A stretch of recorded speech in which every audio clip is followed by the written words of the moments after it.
Yes, it's time for a new NFL. Today, let's figure out what would have happened had Stephen Jones not talked his dad Jerry out of drafting Jonny Manziel with the 16th pick in the 2014 draft. We now know the Cowboys made what Jer considered the down-the-middle choice, and Notre Dame guard Zach Martin, rounding out an already dominant O-line that propelled incumbent QB Tony Romo and company to a 12-4 2014 season, while Manziel flamed out in Northeast Ohio's pigskin dumpster fire. But what if Mr. Football had been tabbed by America's team? Well, let's reset the table, starting with the Browns, who, sans Manziel, are compelled to go with Plan Teddy B, selecting Teddy Bridgewater with the 22nd pick. We'll get back to what that means in a sec, because in this trickle-down QB-nomic scenario, the Vikes now can't draft Teddy at 32. They need someone else to drive the team, so they get a Carr, Derek Carr. Now, this is bad news for the Raiders. Sure, they still get Khalil Mack in the draft, but they're stuck in neutral without Carr, a ray of sunshine in an otherwise dark season. Matter of fact, without Carr, the season in the East Bay is deep pick sixth.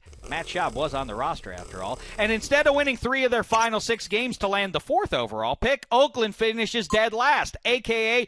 a number 1 in the draft, so they raid the Bucs and sail off with Jameis Winston. The Vikes are overjoyed, too, with Mike Zimmer's dominant D and the dangerous Derek Carr. Minnesota Twin Peaks in the 2017 season, becoming the first team in NFL history to host a Super Bowl after getting past Hugh Jackson's Eagles. Wait, whose Eagles? Well, it turns out the Browns are better off with Bridgewater than they were with Manziel. Let's not get crazy, they're not world beaters, but they are good enough that they don't immediately fire Mike Pettin, which means Hugh's on the market. And if you'll recall, Philly did actually reach out to him back in 2015, which brings us to where we started, the Cowboys, who are stuck alternating between Manziel and Tony Romo for the next 2 seasons.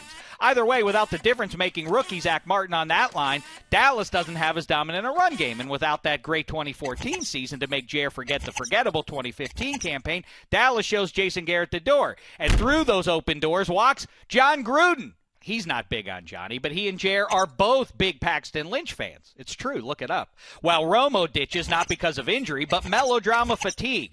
Still relatively fresh thanks to the increased downtime owed to Johnny football, Romo shelves a broadcast career, moves to Houston, and beats Carr's Vikings in Super Bowl 52, while Doug Peterson gets the gig in San Francisco. No Jimmy G trade, no problem. Peterson's got a hunch about new free agent signee Nick Foles. I know. What's he ever done? But hey, hope springs eternal in the NFL.